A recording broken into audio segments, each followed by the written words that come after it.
La capacité qu'a l'être humain à savoir se priver de ce qui alimente son organisme, c'est-à-dire la nourriture et la boisson, est généralement appelée le jeûne. C'est une pratique très courante dans le quotidien de l'homme, pratique qui a une source religieuse comme dans, par exemple, le christianisme, le judaïsme, l'islam pour ne citer que celle-là. Le jeûne est aussi souvent prescrit par moments à des patients pour résoudre certains problèmes de santé et même de surpoids. Bonjour les amis, bienvenue sur ma chaîne YouTube. Je suis Marie-Hortense Onanena. J'espère que vous allez tous bien. Si ce n'est pas le cas, faites-le moi savoir en commentaire en me faisant part de ce qui vous ennuie s'il vous plaît. Ensemble, nous pourrons trouver la solution car ici, nous parlons bien-être au quotidien, ce précieux état physique et psychologique ardemment désiré par tout être humain. Pour ceux qui me découvrent nouvellement, je vous invite à vous abonner à ma chaîne. Vous y trouverez régulièrement des conseils et astuces pour votre équilibre physiologique et épanouissement personnel. N'oubliez surtout pas de cliquer sur la cloche de notification pour ne rien rater de ce que je mets à la disposition de tous pour notre bien-être au quotidien. Aujourd'hui, nous allons parler du jeûne. Qu'est-ce que c'est que le jeûne? Bien évidemment, tous nous avons une idée de ce que c'est. Comme je l'ai dit tantôt, c'est la capacité pour tout être humain à savoir se priver de nourriture et de boisson. Oui, dans un premier temps, c'est de ça qu'il est question. Mais tout de même, posons-nous quand même cette question. Pourquoi se priver de ce qui est censé nous maintenir en vie et en bonne santé? Lorsque moi je me pose cette question, la réponse qui me vient rapidement en tête est la suivante. L'homme ne vit pas seulement de pain, mais aussi de toute parole qui sort de la bouche de Dieu. Confère Évangile selon saint Matthieu au verset 4 de son 4e chapitre. C'est Jésus qui l'a dit dans un contexte très précis après avoir jeûné 40 jours et 40 nuits. À bien y penser, ce verset biblique ne répond pas à la question que nous nous sommes posée bien avant, à savoir pourquoi se priver de ce qui est censé nous maintenir en vie et en bonne santé. Car j'ai aussi souvent entendu dire ceci, on ne vit pas pour manger, on mange pour vivre. Cela voudrait tout simplement dire que pour vivre, il faut manger car la nourriture est capitale pour la survie de l'homme. Il faudrait seulement éviter de l'idolâtrer. Sur le plan religieux, il nous est dit qu'on jeûne pour se rapprocher de Dieu. Le jeûne ici est considéré comme une forme de pénitence qui nous permet de prendre conscience de nos manquements et de nous rapprocher de Dieu. À cette pratique sont souvent associées les vertus de prière, d'abstinence et d'aumône. Dans la vie de tous les jours, certains profitent du jeûne pour remettre de l'ordre dans leurs habitudes alimentaires. C'est l'occasion pour eux d'en faire un régime qui les aidera à intégrer dans leurs habitudes une bonne hygiène de vie. Il arrive même souvent, comme je l'ai dit au début de cette vidéo, sur le plan de la médecine et donc celui de la santé, que le jeûne soit conseillé dans des cas de surpoids ainsi que des maladies affectant le bon fonctionnement de l'organisme. On va citer des maladies comme l'hypertension, le diabète, l'excès de mauvais cholestérol dans l'organisme, bref, toutes les autres maladies cardiovasculaires. À cet effet, on constatera alors qu'il existe toute une panoplie de noms donnés au jeûne selon la forme utilisée. C'est ainsi que vous entendrez parler par exemple du jeûne intermittent, du jeûne hydrique, du jeûne partiel, du jeûne à sec, du jeûne de Daniel, du jeûne d'Esther, etc. Le jeûne intermittent est un jeûne généralement pratiqué dans le but de perdre du poids. Il consiste en un type d'alimentation à alterner entre des périodes de jeûne plus ou moins longues et des périodes de prise alimentaire moins longues. Par exemple, vous avez la période de 12 à 20 heures pour manger quelque chose. Dès qu'il est 20 heures, vous ne pourrez plus rien manger et n'attendrez que le lendemain à midi pour prendre votre premier repas de la journée. Cela vous fera alors une période de jeûne de 16 heures de temps et une période de prise alimentaire de 8 heures de temps. Le jeûne hydrique, quant à lui, consiste à ne boire que de l'eau durant toute la période de jeûne qu'on s'est fixée. Si vous avez décidé de jeûner pendant une période de 3 jours par exemple, pendant cette période, vous ne boirez que de l'eau et rien d'autre. Pas de nourriture ni d'autres boissons en dehors de l'eau. Le jeûne à sec, lui, est un jeûne dit total. Vous ne devez ni manger ni boire quoi que ce soit pendant la période du jeûne préalablement fixé. Il est généralement associé au jeûne appelé jeûne d'Esther qui consiste à ne rien manger ni boire pendant 3 jours. Somme toute, je pense qu'il faudrait retenir 3 principales formes de jeûne. Soit vous jeûnez partiellement. Dans ce cas, on va penser au jeûne intermittent et celui de Daniel.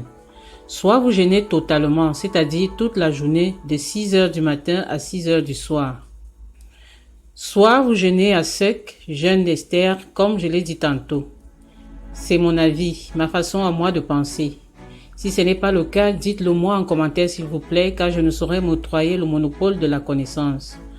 En ce qui concerne le jeûne de Daniel et celui de la reine Esther, pour ceux qui se posent des questions à propos, je vous invite à vous référer au livre de Daniel et celui d'Esther dans la Bible pour découvrir comment ces différents types de jeûnes avaient été pratiqués par les concernés.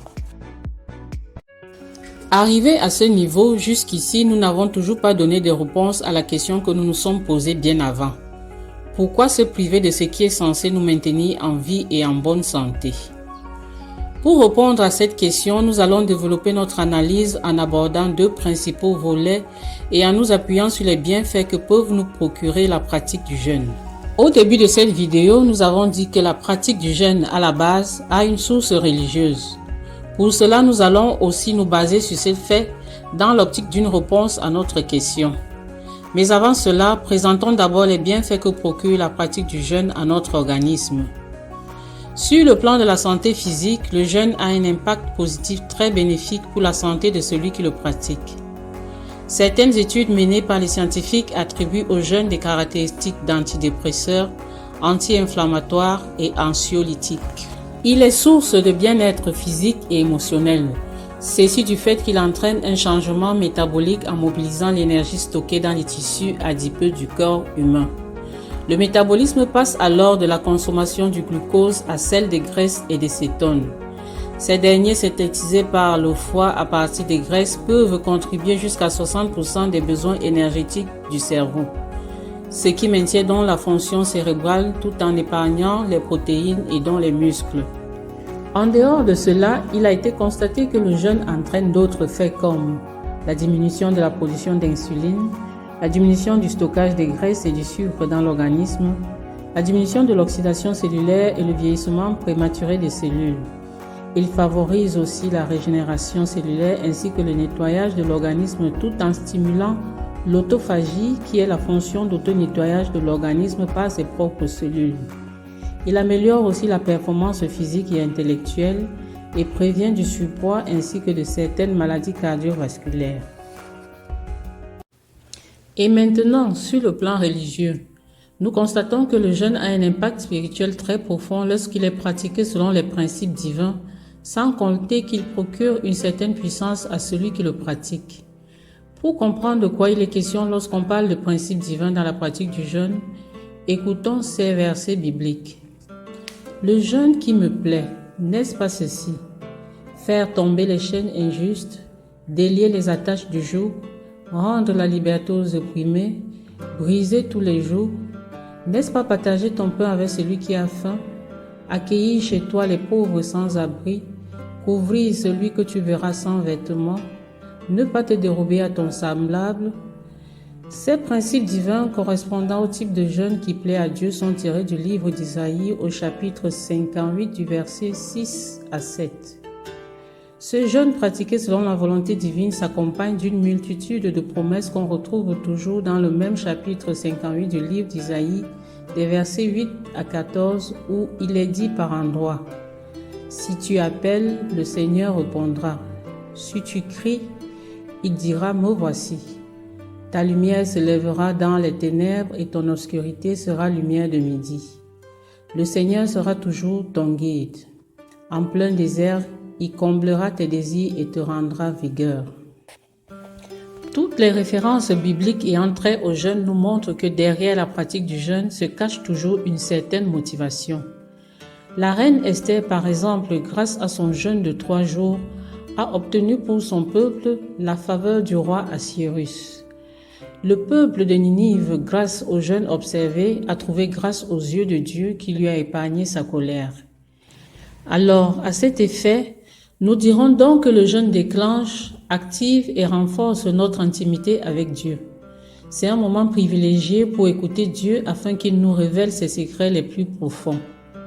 Nous avons par exemple Moïse qui, après avoir passé 40 jours sur le mont Sinaï dans l'intimité profonde avec Dieu, a eu la grâce de recevoir les tables de la loi pour son peuple.